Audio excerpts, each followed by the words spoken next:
Angel's story is a very captivating and interesting one. Angel was a very talented singer. Her voice was so beautiful to be heard that a lot of persons always look forward to her ministration in church.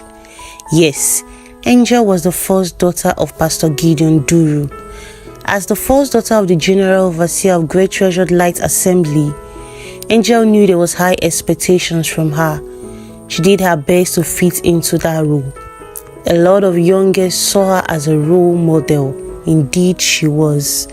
Angel was not only talented, she was also very beautiful. A lot of young men in the church had their eyes on her, but like she always say, I am waiting for my God-sent husband. During the mid-year youth convention, Angel was chosen to head the hospitality team for new members, and that was where she met Godfrey. Godfrey was a good-looking and intelligent young man who had prospects. He was the branch manager at Leeds People Bank. He was also the last son of Elder Patrick, a well-known evangelist who preached on televisions and radio stations. He was invited for the youth program by his friend and colleague Daniel. At the end of the program, Godfrey met with Angel, who came to welcome all first-timers. Godfrey didn't fail to point out that Angel was a very beautiful singer. Angel smiled and said thank you. 2 weeks later, Angel visited the bank to sort out an issue she had with her account. While on the queue, she was surprised to see Godfrey.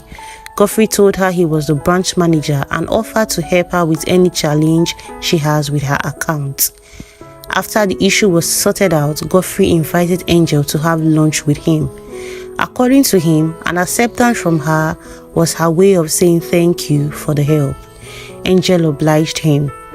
The next few weeks followed with lots of lunch dates and outings. Godfrey was also available to pick Angel from the hospital where she worked after the close of work each day. Angel was in love. She had finally met her God-sent man, an evangelist's son, a Christian who had a good job. Her prayers were finally answered. One day, Godfrey invited Angel over to his house, claiming to have a surprise for her. This is it, Angel thought. He was going to propose. Godfrey has never invited her to his house before, so she was certain. True to her thoughts, Godfrey was waiting for her in his living room. The room was decorated with beautiful flowers. He was on one knee with an engagement ring in his hands.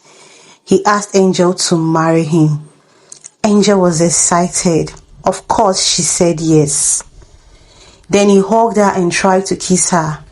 Angel told him to stop, but Godfrey convinced her that they were getting married, so it wasn't wrong.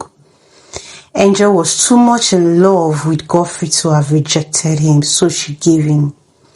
The next morning, Angel woke up to hear voices and laughter in the living room. Perhaps Godfrey's friends and family have come to celebrate with him, or he had another surprise for her. She stepped into the living room to find Godfrey, Daniel, another guy she had never met before, smoking and drinking. She was shocked. Daniel spoke first. He reminded Angel how he had asked her out, but she always acted as if she was meant for the holiest of men alone. So he planned with his friends to teach her a lesson. Angel was so shocked that she couldn't say a word. She couldn't imagine that she was so gullible and naive to have believed Godfrey's lies. She lost her virginity, which she had fought to keep till that very moment. She thought of all the men she had rejected. She started crying while the guys laughed at her, including Godfrey. Angel just took her clothes and walked out of the house. When Angel got home, she was too ashamed to tell anyone what happened, so she decided to keep the secret to herself. But secrets always have a way of getting out. At work, Angel began to notice that she was getting lazy and tired all the time. She also slept a lot. At first, Angel thought the encounter with Godfrey was affecting her emotionally until the symptoms began to get worse. She treated malaria and typhoid, but the symptoms wouldn't go away, so her suspicion shifted focus. At first, Angel tried to convince herself that it wasn't true, but her delayed period wasn't helping matter. At last, she summoned up courage and took a pregnancy test. It was positive. All Angel could do at this moment was cry. She didn't know what to do or who to tell. All her friends saw her as a saint, and now she was pregnant out of wedlock for a man who was the definition of irresponsibility. The church will judge her. Her friends will mock her. Those who looked up to her will be disappointed. She saw herself as a total failure. Angel finally summoned up courage to tell Godfrey about the pregnancy.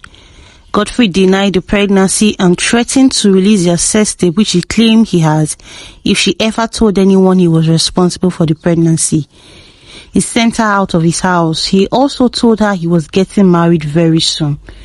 The threat of the sex tape and Godfrey's intended marriage complicated things more for Angel.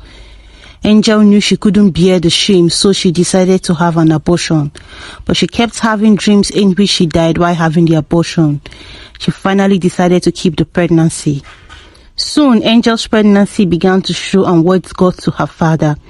Pastor Gideon Duru invited his daughter and questioned her about her pregnancy. But Angel couldn't reveal the identity of the man responsible for her pregnancy because of the threats. Angel's father was disappointed. He called her a disgrace, a shame to the church, a pretender.